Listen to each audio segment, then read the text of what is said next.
अप्रैल से जुलाई 2025 के बीच तो भारत में हवाई सुरक्षा को लेकर ना कई चिंताजनक खबरें आई हैं। हमारे पास अलग अलग समाचार स्रोत हैं, कुछ विकिपीडिया लेख भी हैं जिनसे ये जानकारी मिली है।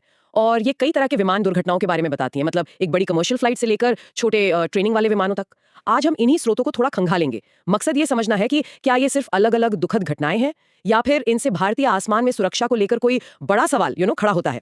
हम सिर्फ वही बातें करेंगे जो इन सोर्सेज में है, बिना किसी लाग लपेट के। तो चलिए इन खबरों की तह में उतरते हैं और देखते हैं कि ये क्या कहानी कहती हैं।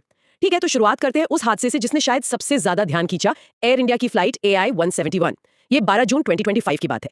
एक बिल्कुल नया बोइंग 787-8 ड्रीमलाइनर विमान था। अहमदाबाद से उड़ान भरते ही क्रैश हो गया जी। ये हादसा बहुत भयानक था। विमान में 241 लोग सवार थे और जैसा कि स्रोतों में बताया गया है, उनमें से सिर्फ एक ही बच पाया। हाँ, सिर्फ एक। मतलब 240 जानें चली गईं और सिर्फ हवा में ही नहीं, जमीन पर भी इसका काफी असर पड़ा। कई लोगों की जानें गईं और कई घायल हुए। ये वाकई दिल दहला देने वाली घटना है। हाँ, बिल्कुल। और यहाँ ध्यान देने वाली बात सिर्फ ये नहीं है कि कितने लोग हताहत हुए, बल्कि ये भी कि ये एक बोइंग 787 ड्रीमलाइनर था। हाँ, काफी आधुनिक विमान माना जाता है ये। जी बिल्कुल, एक बहुत ही आधुनिक और तकनीकी रूप से उन्नत विमान। जब ऐसा विमान, वो भी टेक ऑफ के तुरंत बाद, दुर्घटनाग्रस्त होता है तो ये एयरलाइन की सुरक्षा प्रक्रियाओं पर, उसके रखरखाव पर, पायलट ट्रेनिंग पर बहुत गंभीर सवाल खड़े करता है। स्रोत सीधे तौर पर कारण नहीं बताते हैं, जाहिर है जान चल रही होगी, लेकिन घटना का समय, टेक ऑफ के फौरन बाद और विमान का प्रकार, ये इसे खास तौर पर चिंताजनक बनाते हैं। सही बात है। और आपने सही कहा, जमीन पर हुए नुकसान का जिक्र इस त्रासदी के पैमाने को और भी बड़ा कर देता है। ये सिर्फ एक हवाई हादसा नहीं रहा, बल्कि एक तरह से जमीनी आपदा भी बन गया। सही कहा आपने। आधुनिक तकनीक के बावजूद ऐसा होना वाकई चौंकाने वाला है और ऐसा लगा जैसे हादसों का एक सिलसिला सा शुरू हो गया। इस बड़ी दुर्घटना के सिर्फ 3 दिन बाद ही 15 जून 2025 को एक और खबर आई, इस बार उत्तराखंड से। हाँ, हेलीकॉप्टर वाला। जी, ये एक हेलीकॉप्टर हादसा था। आर्यन एविएशन का एक हेलीकॉप्टर था, केदारनाथ के पास तीर्थयात्रियों को ले जा रहा था, जब वो खराब मौसम में क्रैश हो गया।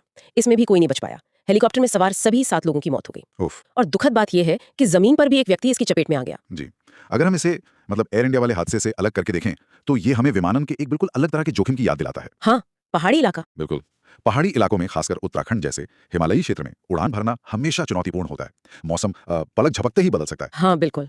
और हेलीकॉप्टर जैसी छोटी मशीनें इसके प्रति ज्यादा संवेदनशील होती हैं। स्रोत साफ तौर पर खराब मौसम का जिक्र करते हैं, तो ये घटना इस बात पर सोचने को मजबूर करती है कि क्या ऐसे संवेदनशील रूटों पर उड़ान भरने के लिए जो मौसम संबंधी नियम है या पायलट की जो तैयारी है वो पर्याप्त है? क्या मौसम के पूर्वानुमान और उस पर प्रतिक्रिया देने की जो व्यवस्था है वो उतनी चुस्त है जितनी होनी चाहिए? ये सवाल उठते हैं। बिल्कुल, एक तरफ बड़े एयरपोर्ट से उड़ने वाले आधुनिक जेटलाइनर का हादसा और दूसरी तरफ पहाड़ी इलाके में खराब मौसम से जूझते हेलीकॉप्टर का गिरना।